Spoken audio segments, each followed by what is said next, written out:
皆さん、ナマステ。日本語の UGC の EPG パトシャーラです。私はカナアニタと申します。ネイル大学で日本語、日本文化、文学などを教えております。今日勉強するモデュールはイケバナです。イケバナは日本語教育と一緒に使ったら、例えばその動詞とかキーワードなどの勉強にもなるし、また日本文化の勉強にもなりますね。私はいつも思っているように、言語と文化、言語と文学は一つのコインの両面ですね。ですから今日生け花を使って花をいかに生けるかということを学びながら、キーワード、例えば剣山、書き、ためる、刺すなどといった言葉も勉強しましょう。今日生け花の先生としていらしているのはラトナ・シュマン・グハという先生です。ソゲツ派の先生としてインドで長い間、インドの他に東南アジア諸国でもイギリスでもブータンでもいろいろ稽古なさったことがあるし、今日ソゲツの2つのスタイルをいけます。森花と株分け。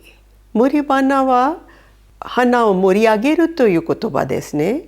ですから花を持って飾るということですけれど、株分けは2つの剣山を位置して平行に2つのスタイルを使いながら、それを統一しながらハーモニー、つまり調和を目指して作るということです。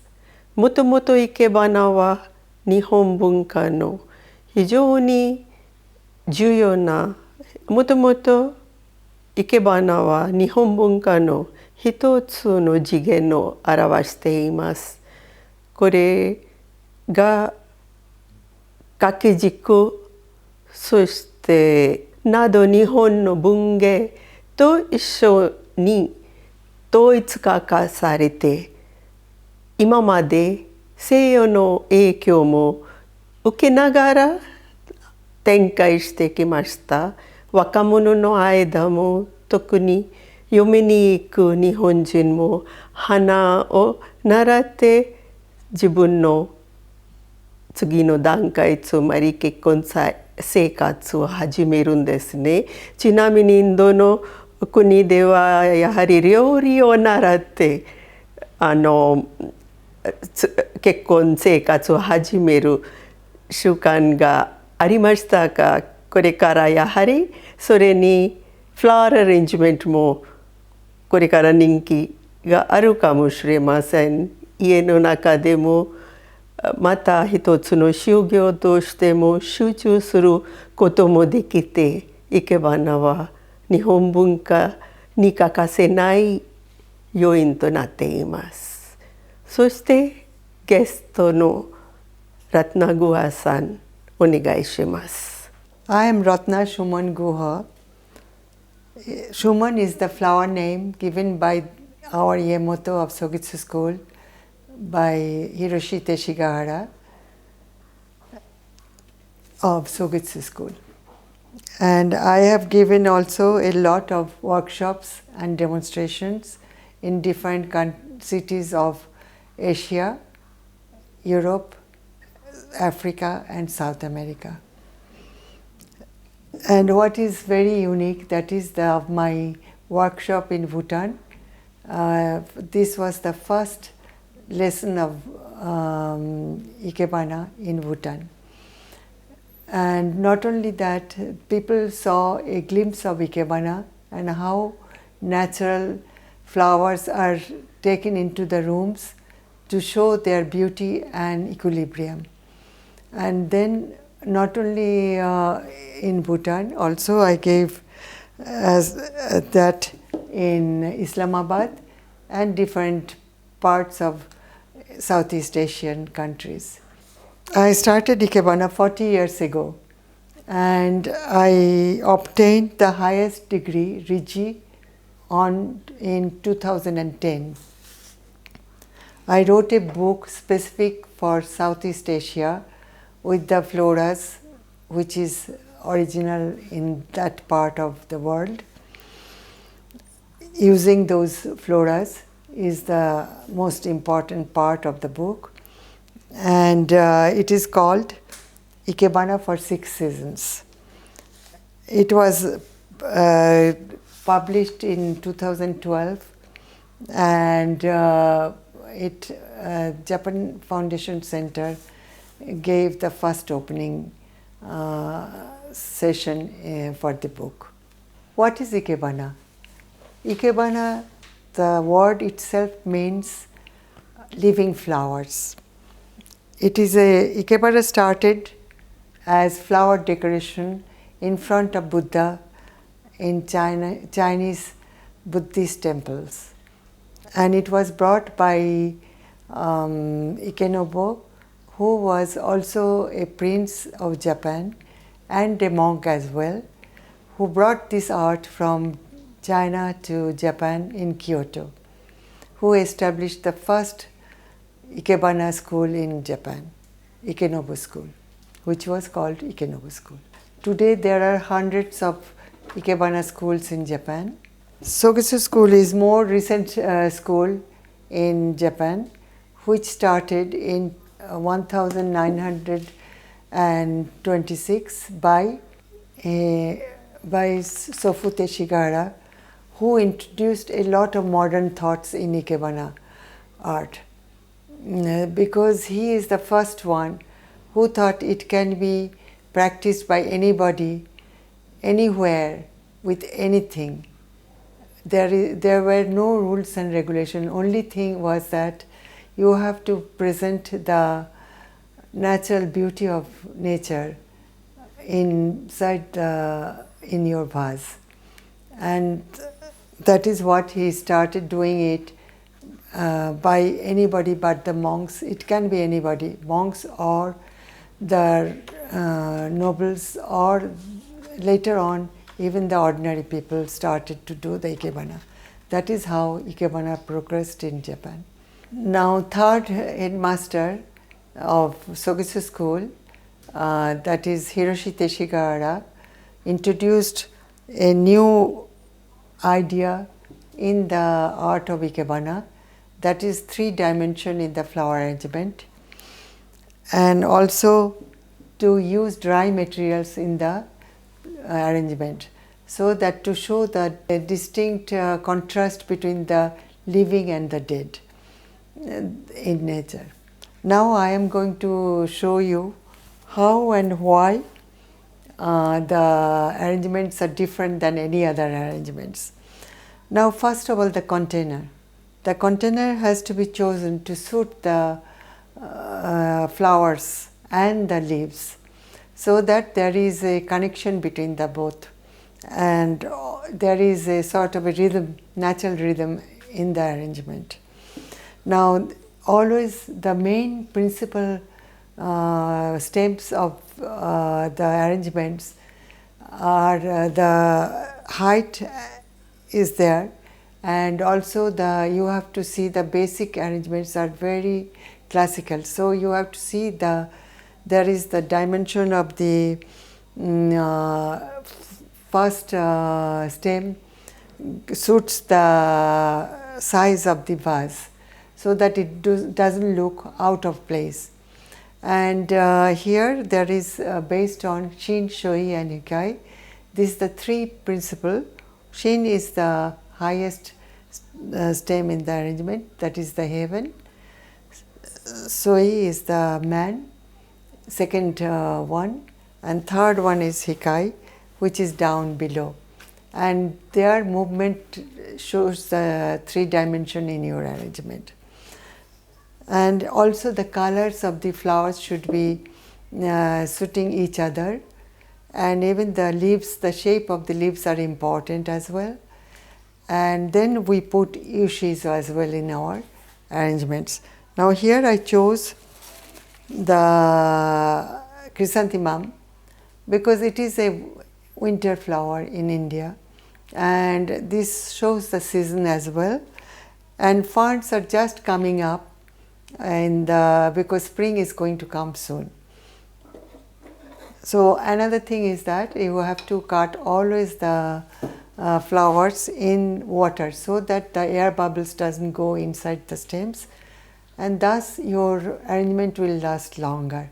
For a longer time it will still be fresh. In this demonstration I am trying to show how the colors and the leaves are offsetting each other. You see, they are complementing each other, so it looks, even here it looks darker because of the leaves are against it everywhere. You can see that yourself. Now this is how in my demonstration I am mostly showing you the place of the Kenzan and the place of the leaves and the flowers. And of course this is the basic upright style variation. This is the classical one, number 1. We start Sogetsu Ikebana with this arrangement only. Then we develop into higher and more complicated arrangements. So this is the Shin, Shoi and Hikai all together, which is also, you can see there is the depth because of the yushis. All the yushis are there, and in between, interspersed by the leaves, the green color always complements the color of the flower. Can I add to the one?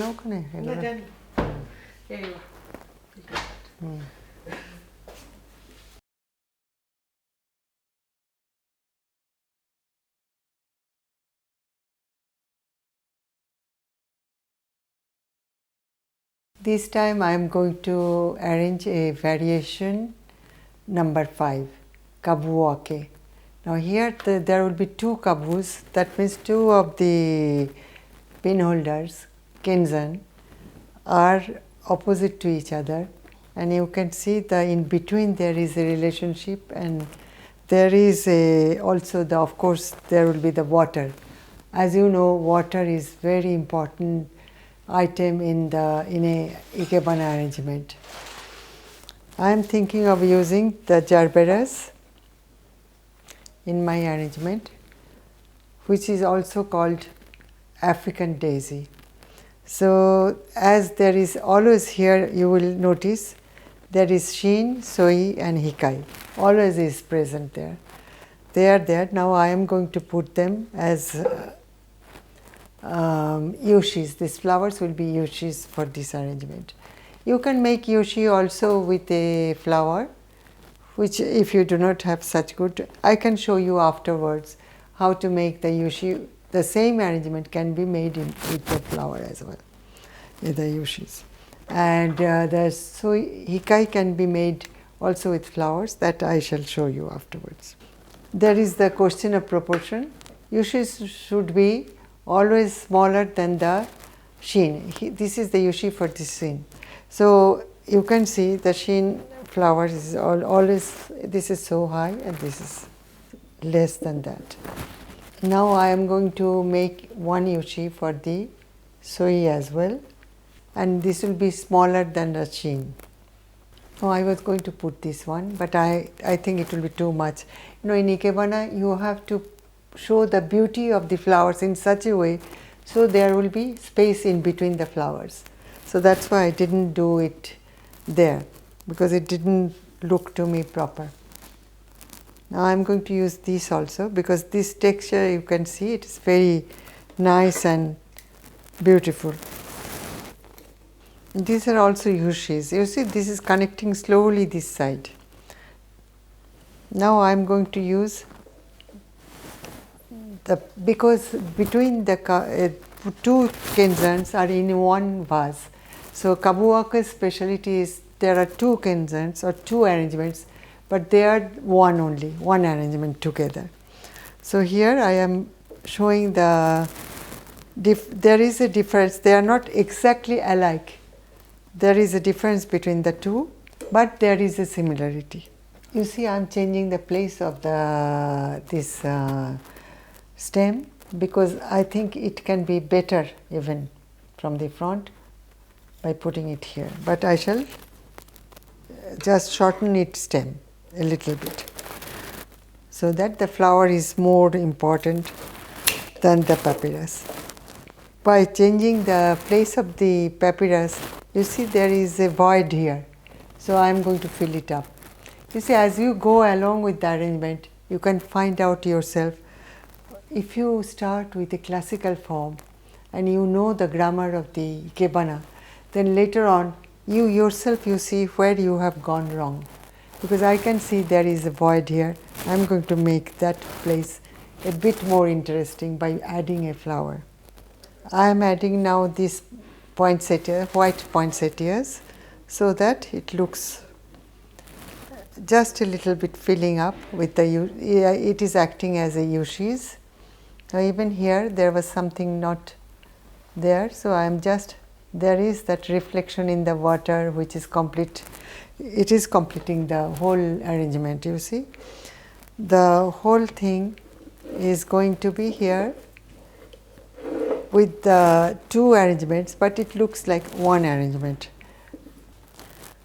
Now here you can see now the whole thing has been done. You can see the complete picture. Now there are two different colors just to show that they are not same. And then still the arrangement looks a complete one because there is affinity between the two. And the water in between the two arrangement is completing the whole beauty of the whole arrangement.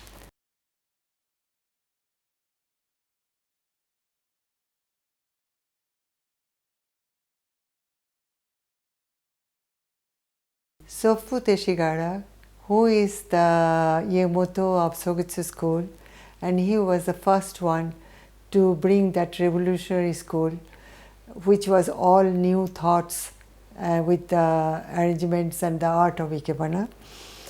He said many things. One of the saying I am going to say after completing this arrangement. It is a beautiful thought.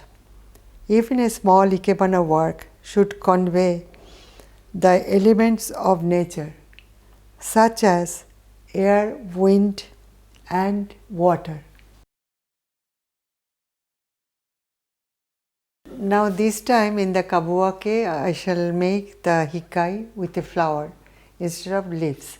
Now I am going to shorten this thing up so that here flower is more important than the leaves. So you can see it is longer, the hikai is longer than the yushi. So here flower became the main stem and the leaves became yushi. Just now we talked about the flowers can represent the hikai.